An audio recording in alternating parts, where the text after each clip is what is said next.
Hey everybody, welcome to the second installment of Behind the Songs, or whatever I was calling it, Stories Behind the Songs.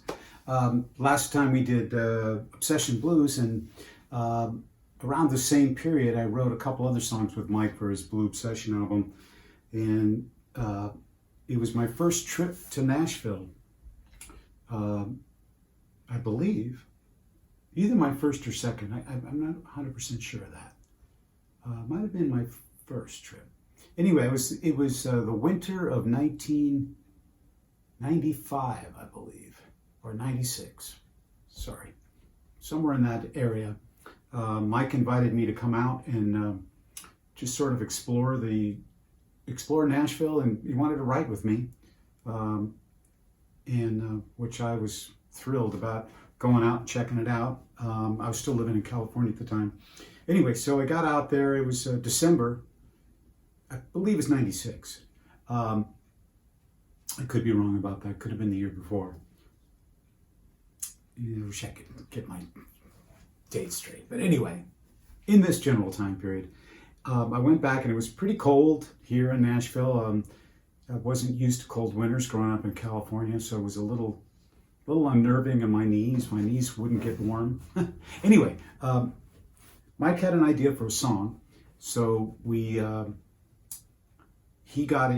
obtained a writing studio on Music Row on 17th Avenue, either 16th or 17th, which is the general area of Music Row, where there's tons of these production houses, these old classic 1920s homes that are converted into music houses and production houses with recording studios in the basement. And this particular one did have a recording studio in the basement. We went up to the second floor of this place, and there was a writing room. It had a keyboard in it and a little guitar amp. And Mike had an idea. He had a solid idea for a song called, and he already had the title, was called No Love to Be Found. He said, I want to write this sort of a slow marching blues feel, you know.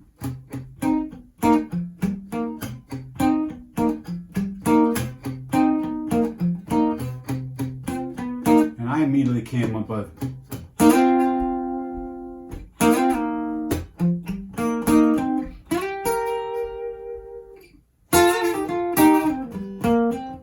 that sort of lick for the intro, and Mike had the first line, down here, way down here, killing floor, and I answered, doubt if we could take much more, and we sort of grew out of that, and we have this basic blues in C minor progression, and we kind of just wrote the words together. And here and now, got to ask myself why. I think that was my line. Anyway, we just threw lines back and forth, and everything was really sticking. Everything was going pretty well. And then we were trying to come up with a bridge, and for some reason, I started thinking Tom Petty. And I liked the way Tom Petty would go to a major key for the bridge. So I suggested that to Mike. I said, what if we went to E flat and...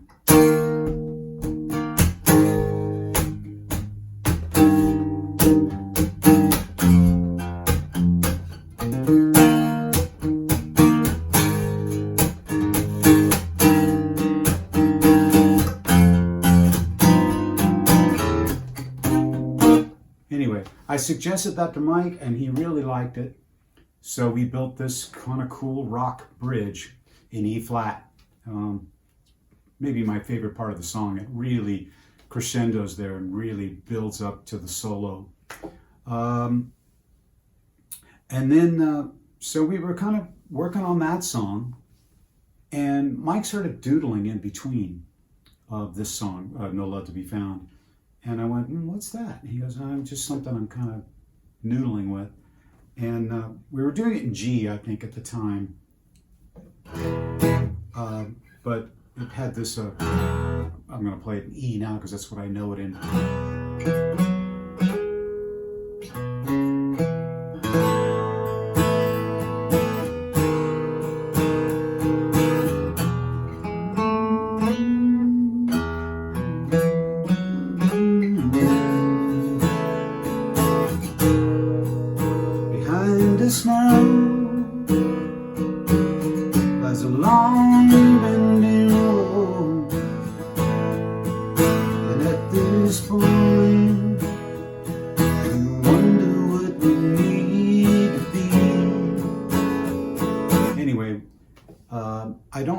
if the words came out immediately, but Mike started shooting these lines out and I started shooting them back at him. And we kind of looked at each other and realized that we were writing about our friend Chuck Sabatino, who was, I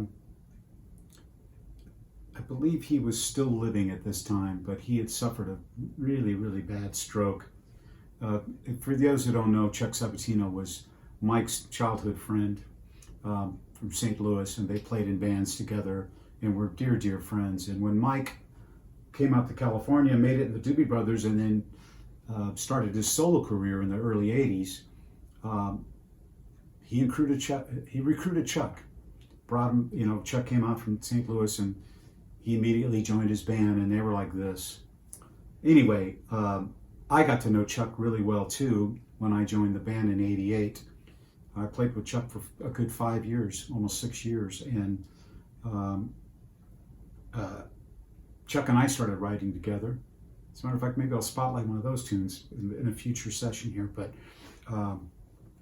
so I got really close with Chuck too. I was going down to his house in Whittier a lot, and he was hiring me a lot to do TV spots with our friend Gary Bavona, who worked for NBC.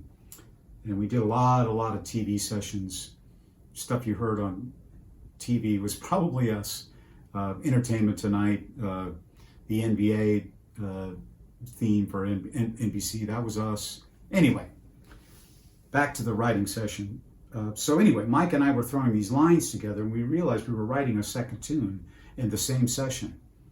And it turned out to be Someday You Will. And that song was really born right there on the spot, the two of us. And I'm really proud of that song. We've never gotten to do that song live. We did No Love to Be Found. It was a featured song in Mike's show for a good many years, and I was always so proud to play that song. We never got to do Someday You Will, and I always wish we did. And I did it in some of my shows when I would do local gigs around here in Nashville. I've always really loved the song. So anyway, we sort of realized we were writing this song about Chuck, and then we just kind of filled in the blanks, and we wrote the whole thing out. So we wrote 2 songs that one day, No Love to Be Found, Someday You Will. And then the cool thing about it was we took a little break, and like I said, these production houses had recording studios, a lot of them, either somewhere else in the house, or in this case it was in the basement. So we went down to the basement and had a cool little, I don't know, I guess we were still recording to tape back then. It's hard to remember. I think we were. It was probably a 16 track or 24 track in the studio. And we started with No Love to Be Found, and I think I had my Alesis drum machine with me, and I just programmed just a loop. And Mike and I laid down the guitar and the keyboard at the same time. And then I put a bass part down, and we had Bill Livesey come in. Great musician here, also from the St. Louis area, but living in Nashville. I think he still lives here. I haven't seen Bill in a while. But he came in and played a B3 organ part on this song and Someday You Will. So right after that, we cut Someday You Will. Same thing, keyboard, guitar, bass, drum loop. Kept it real simple, and Mike threw reference vocals on each of the tracks. And we were pretty much done for that day, and we wrapped that one up. And then, so far for Blue Obsession, we had Obsession Blues, No Love to Be Found, and Someday You Will were written, ready to record. Later on, I was really pleased when Tommy Sims came in to produce the record. He produced these 2 songs, No Love to Be Found, Someday You Will. And he liked the demos so much that he kept those original tracks and added to them. Of course, we pulled the drum loop out, and Dan Needham came in and replaced it with real drums. Tommy replaced my bass parts and played bass on it, but he kept my guitar parts, which was very flattering. And he may have kept Mike's keyboard parts, I'm not sure. And then I added more guitars on later. I added the solo on at a later session. So anyway, that's basically the story. Oh, then one more tidbit about No Love to Be Found was after I came back to Nashville at a separate time, second time, and we finished the parts to No Love to Be Found, Someday You Will. I added guitars. And then I didn't hear it until the album was almost completed. And Mike sent me a reference mix. And I was surprised, shocked, that there was a woman's voice on No Love to Be Found. I had no idea that they were going to make a duet, and that woman was Wendy Moten, who did a fantastic, beautiful job. And at first I was a little taken back. I'm like, wait a minute, what happened here? But man, second time through, I went, that is perfect. Brilliant production, producing on that. Great choice of bringing it and making it a duet. That song, regrettably, it was released on the Ramp Records label. There just wasn't enough push behind it. That song should have been a hit, in my opinion, and a lot of other people's opinion. And it was a hit in our show. It was a highlight every night. Yvette Pryor used to sing it on drums, and then when Drea came in the band, Drea Renee, she sang it. And we did it with Wendy a few times, which was always a thrill. And then another great person who sang that was Monet from Boz Scaggs' band. Monet Owens, did a brilliant job at it. Anyway, so that's the story of No Love to Be Found and Someday You Will. I hope you've enjoyed seeing the behind the making of these songs. Next, I may showcase Build Upon It, which was the fourth song that we wrote for Obsession Blues that ended up on that record. That was an interesting session as well. A great story behind that. So that'll be the next one, okay? For now, I hope you've enjoyed these stories behind the songs. And God bless you all, and peace and love to you all. Stay safe. Let's be united through these turbulent times. I hadn't seen times like this since the 60s. I think it's all going to be good in the end. I think we're going to learn a lot from this. Hopefully we're going to progress as a people and be fair to everyone. Treat everyone with equality and love. Right? Okay.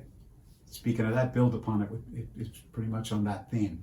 So we'll do that one in the next session. For now, again, peace, love. Bye-bye.